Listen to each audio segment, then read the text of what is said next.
तुमच्या जेवणाला खरंच तडका द्यायचा असेल तर हे मेथीचे लोणचं नक्की ट्राय करा आणि ताटामध्ये वाढा. नमस्कार मंडळी, कसे आहात? मजेत ना? मजेतच राहा.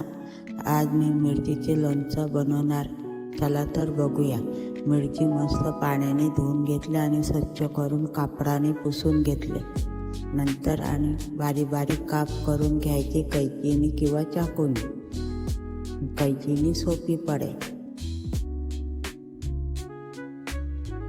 अशा प्रकारे मी सर्व मिरच्या कापून घेतले.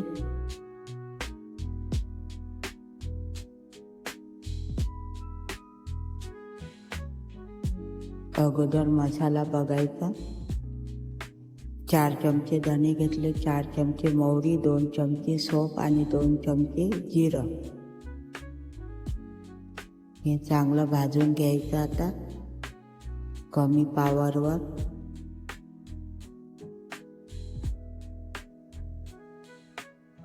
जास्त भाजायचं नाही, नाहीतर कडवट लागते.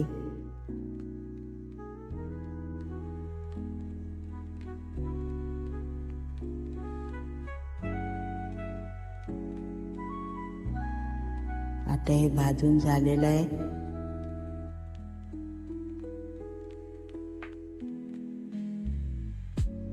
आता मिरचीमध्ये आपण एक लिंबू घ्यायचा आणि पिळून घ्यायचं. लिंबाचा रस आणि मीठ. मिरचीला 5 मिनिटं लावून ठेवायचं.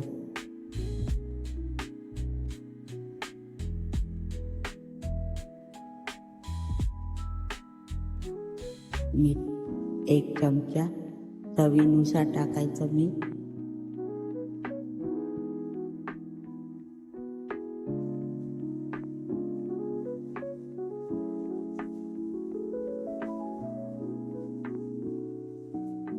सर्वांना आवडणारं मिरचीचं लोणचं. आता आपला मसाला भाजला गेलेला आहे. मिक्सरमधून बारीक करते. वरण भातासोबत किंवा भाकरीसोबत पण खाऊ शकतो आपण हे लोणचं. आणि लोणच्याला राईचं तेल वापरायचं, म्हणजे मोहरीचं. आता 1 वाटी राईचं तेल घ्यायचं. त्याला गरम करायचं कमी पॉवरवर. इकडे आपण मिरचीमध्ये मसाला मिक्स करायचा.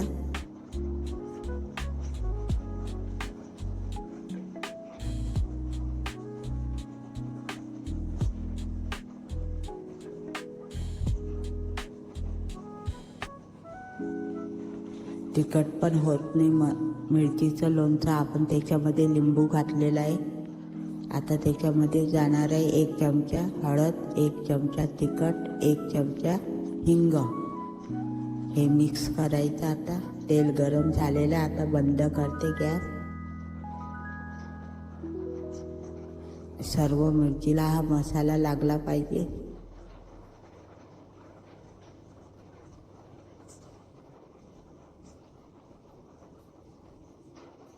आता त्याच्यामध्ये थोडं थोडं तेल टाकायचं. थोडी किंचित साखर टाकायची.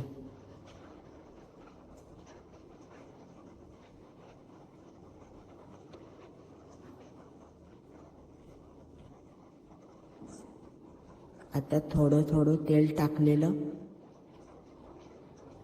जसं जेवढं तेल पाहिजे तेवढं टाकायचं. कोरडं पण करू शकतो. हे लोणचं 1 वर्ष राहू शकते. आता मी सर्व तेल टाकून घेते. 1 पाव मिरच्यात 1 वाटी तेल. आणि शेवटी अर्धी वाटी विनेगर टाकते. याने मस्त चव येते लोणच्याला.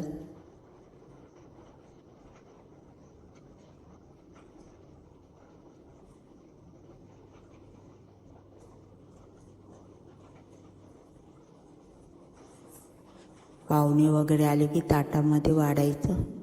एकदम आवडेल पाहुण्यांना. तुम्ही नक्की ट्राय करा.